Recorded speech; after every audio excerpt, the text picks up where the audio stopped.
why do we pay the highest energy prices in the developed world? Because we're idiots, I think is probably the answer to that.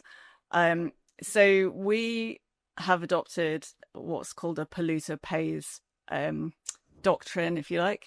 And so the idea was that if you had high energy prices, then people would try and reduce their exposure to those high energy prices, either by seeking out renewable generation or by insulating the homes, or all sorts of different means. Now, that sounds quite good in theory, but the practice is that actually households in particular just really don't have choice over the type of electricity they get. It's quite difficult actually to genuinely get green energy. And then green energy actually isn't cheap anyway when you load on all the full system costs of it. And then the other problem that we have, so you could recover all of those levy costs through taxation rather than loading them on bills, and that would obviously cut energy costs. And some other countries do it that way. The other problem we have is that we've voluntarily added a whole bunch of additional carbon prices to our energy costs. So across Europe, you have carbon trading schemes. And so we have one of those, but then we also have the climate change levy and we have a carbon price floor. So we just pay more in carbon pricing than other people do. So all of this stuff basically piles up and leads us to have the highest industrial electricity prices in the developed world and the fourth highest domestic prices in the developed world. And Miliband likes to blame it on gas, but our gas price is only the 15th highest. So that really doesn't stack up. Yeah, that's actually something that I often see. So there was, I think it was around the start of the Ukraine war, there was a big spike in wholesale gas prices, obviously due to bottlenecking of supplies and cutting off fossil fuels coming from Russia. But since then, it looks like the price sort of spiked at that point and then has come back down to roughly the levels it was at before that. Yeah, it's a little bit above. It's down 85% from its highs. Okay. So why does it not feel like the electricity prices and the gas prices that we pay as individuals has similarly declined that amount? So I wrote a report a couple of months ago. It's available on my website if anybody's interested. It's called The True Costs of Net Zero. And in that, I have a chart of wholesale gas and electricity prices back to the late 1990s, and then household spend on electricity as well. And what the data show is that up until 2006, those three different prices moved very closely together. So you had your wholesale gas price really driving the wholesale electricity price, and then the retail electricity price being quite similar, and there was a reasonably stable margin between the two, which is obvious that it's not going to be exactly the same because you've got to pay all your network costs and the supplier operating costs and all those things. But those costs were fairly stable.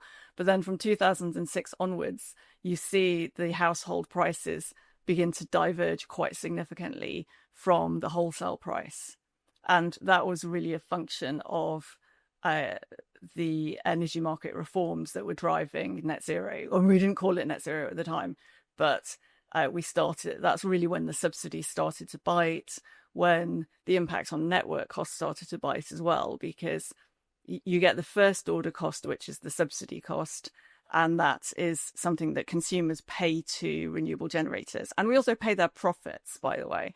We guarantee them a return, so that's not just covering their costs, but also gives them a profit. Okay. Then, but wind and solar obviously don't work all of the time. So there's a requirement to have other generation in place.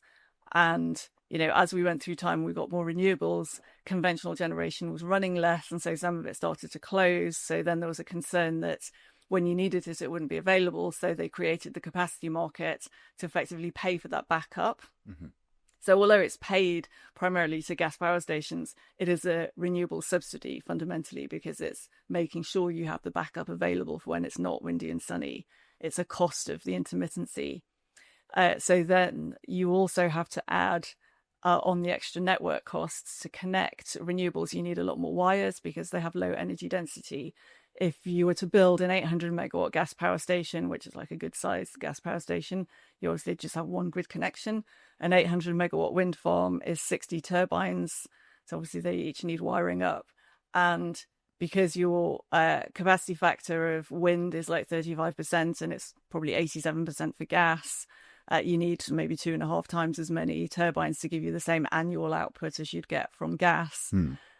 So you're then looking like 150 sets of wires instead of your one for the gas power station. So a lot more infrastructure cost that goes along with that, and that gets added to bills. Then because we've been building wind farms behind bottlenecks in the grid, you end up paying a lot of constraint and curtailment costs, so they get added onto bills. And then finally, you've got balancing. So the way that the electricity grid works, you need to have supply and demand essentially the same or nearly the same in real time. So at every point in time, they have to be very closely matched. And historically, the main variability came from the demand side. But now you've got weather-based renewables. Every little gust of wind or cloud going in front of the sun affects the output moment to moment. And so then you have a lot more variability in that supply and demand balance, and that costs money to manage. So probably additional couple of £1 billion a year. It's not trivial. So then you add all of those costs onto what you were previously paying. And so from 2006, we saw that the household cost was going up really dramatically. Now then, obviously, late 2021 and through 2022, gas prices rose.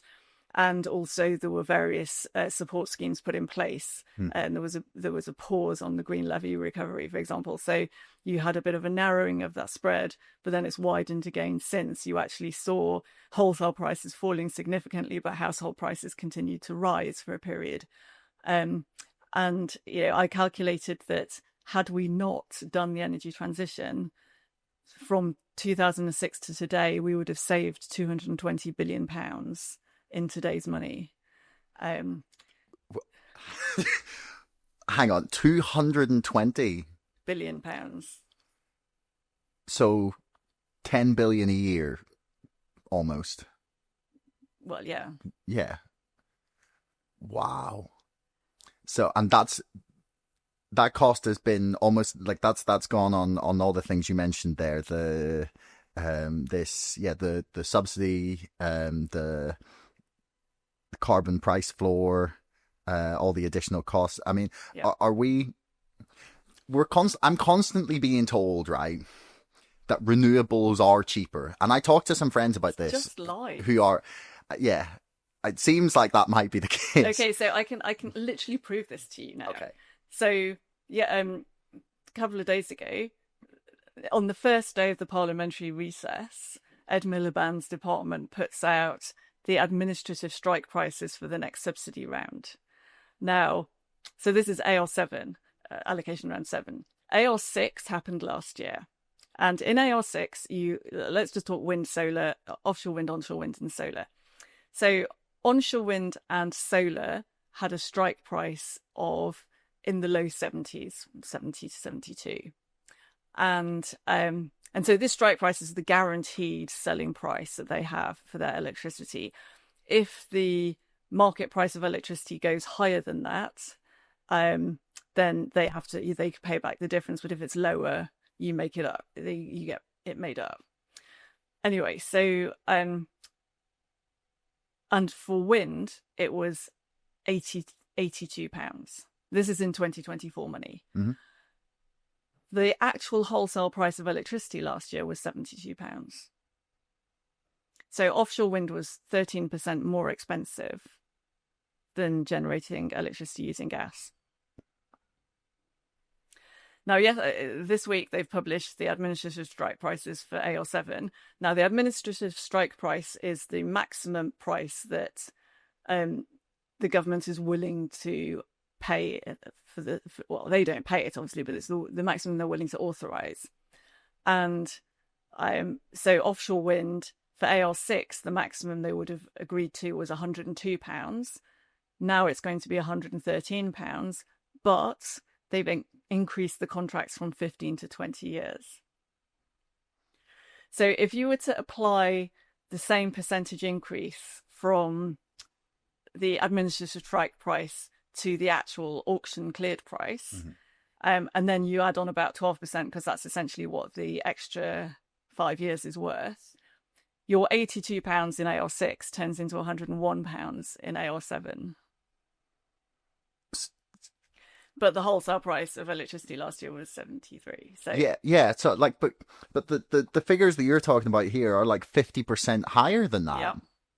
So that's And we started subsidizing wind in 1990.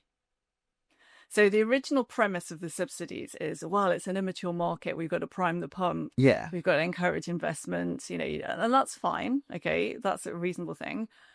If after 35 years you're still priming the pump, then there's something fundamentally wrong with this technology. Like, it is never going to be economic. And actually, that's kind of self-evident because people think that wind and sun are free, right? But if you only charge your short-run marginal cost, which is almost zero for wind and solar, how will you ever pay for the really expensive machine that you need that converts that energy, that free energy, into electricity? Good news, everyone. My book about GameStop, the craziest story ever told, is now finished. Well, almost. Still waiting for the final draft. So, in the meantime, I think you should look at pre-ordering it or any one of the multiple fantastic, beautiful t-shirts that I have designed in order to sell with the book. Thank you, everyone, for your patience over the last few years while I have been finishing it very slowly. And I am really, really excited for people to read it. Link is in the description below. Enjoy the podcast.